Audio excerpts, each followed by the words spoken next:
What's going on, everybody? Gentleman94 here. Welcome back to Ben Builds. This is episode number 11 here on the P-36, and today is decal day. We're going to be putting these onto the aircraft, finally getting this thing colorful, looking like a P-36. So let's take a look at the aircraft itself. We've overcoated the entire model with a future floor polish gloss coat.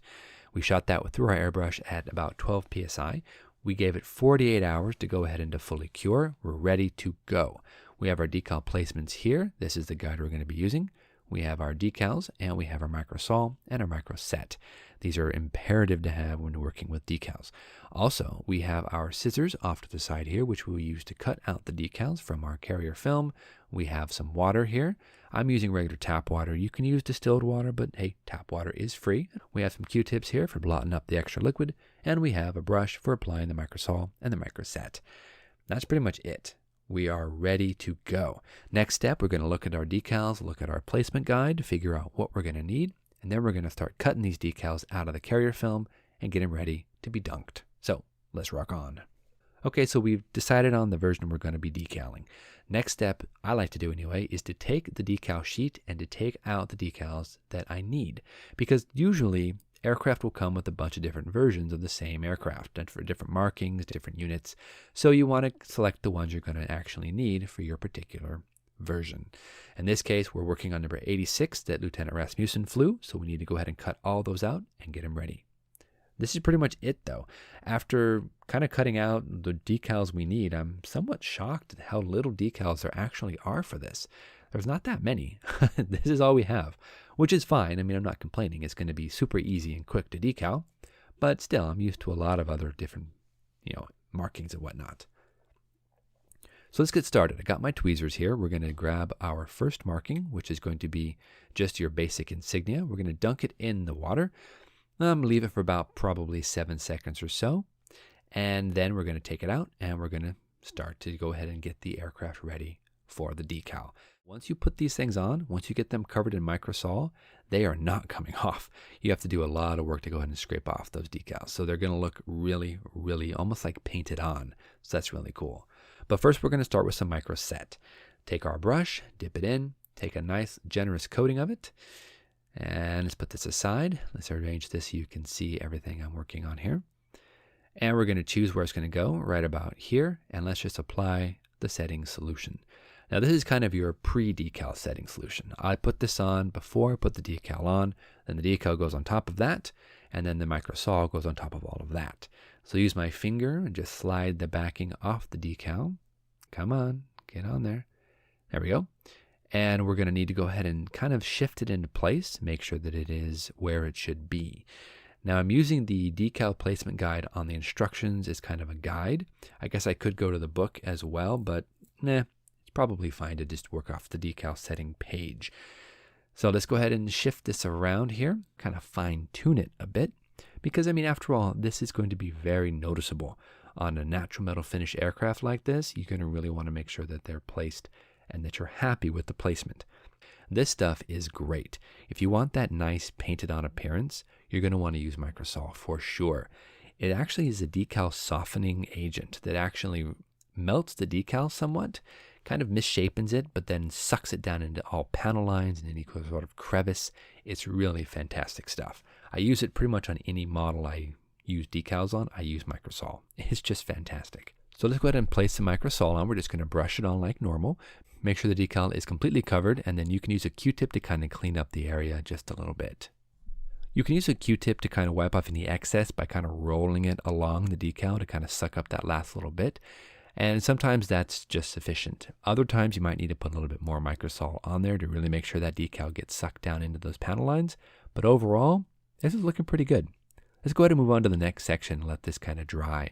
We may need to come back, apply a little bit more microsol, but for right now, let's move on. Okay, so we have our 15 Pursuit Squadron number here, and we're going to put that right next to the insignia. We're going to use our finger again, just slide that bad boy right off there. Perfect. And we're going to be fine tuning it, get that into position, and move on to the next section. Now I've worked on the other side here. We've got the 15 Pursuit, we've got the number 48, we've got the insignia. We're moving on to the right side for the right side insignia. Now the hardest part of this is matching it up with the other side. I want to make sure that the lines of the stars are fairly even. I'm using the panel lines again and the decal placement guide, making sure that everything lines up as neatly as I can. And I'm pretty happy with the way this looks. Here, let me show you what we got going on here. So this is kind of what it looks like. This is what I'm seeing. 15P, 48, and then of course the 2 stars. Everything looks decent. I might need to adjust that 48 just a little bit, but I think we're on the right track for sure. Now on the bottom of the aircraft, we'll be placing the 2 American symbols and the words US and the word Army. This is going to be difficult in the fact that they are such large decals, but easier in the fact that once you kind of get them lined up, you're good to go. So we're going to use, again, the panel lines, the decal placement guide to kind of get these things lined up where we want them to be. That's looking pretty good.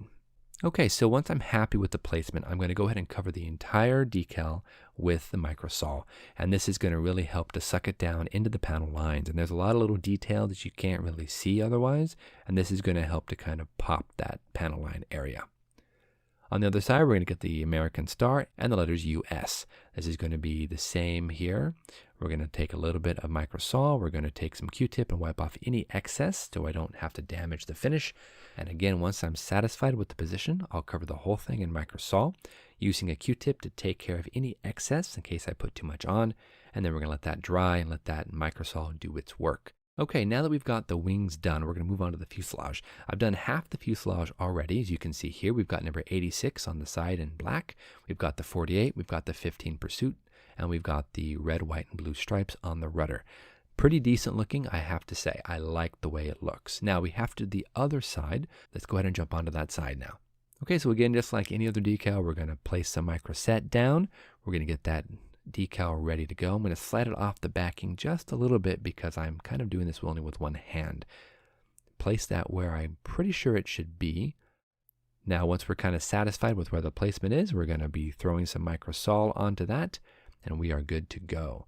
And again, I'm going to use a Q-tip to just kind of dab any excess around so that nothing is really left onto the finish that could potentially kind of tarnish that glossiness. This is looking pretty good. I'm really excited about this. Move on to the rudder and get that all squared away. All right, guys, so we are done. This is what the model looks like right now. As you can see, we've got the 86, we've got the rear rudder tail, we've got the stars, we've got the 15 Pursuit Squadron, we've got the U.S. Army. We are ready to let this thing dry. Now I'm going to let this cure for a good while before I come back and I overcoat this again with Future. But this is looking pretty stellar. So we're going to go ahead and let this sit off camera. We're going to let this dry for a couple of days, make sure it's nice and cured. Then we'll come on back. We'll shoot this with some Future floor polish, and that should be that. It's looking great. Decals are on. I'm super excited about how this thing looks. We're going to come back next time and shoot this with some Future just to go ahead and cover those decals and protect them from the weathering process, because we do have to weather this. I'm a little bit concerned, but we do have to weather it. So tune in next time, guys, where we're going to come back and start our weathering process and get this thing marked off as done. Thank you so much for watching, guys. We'll see you next time on Ben Builds.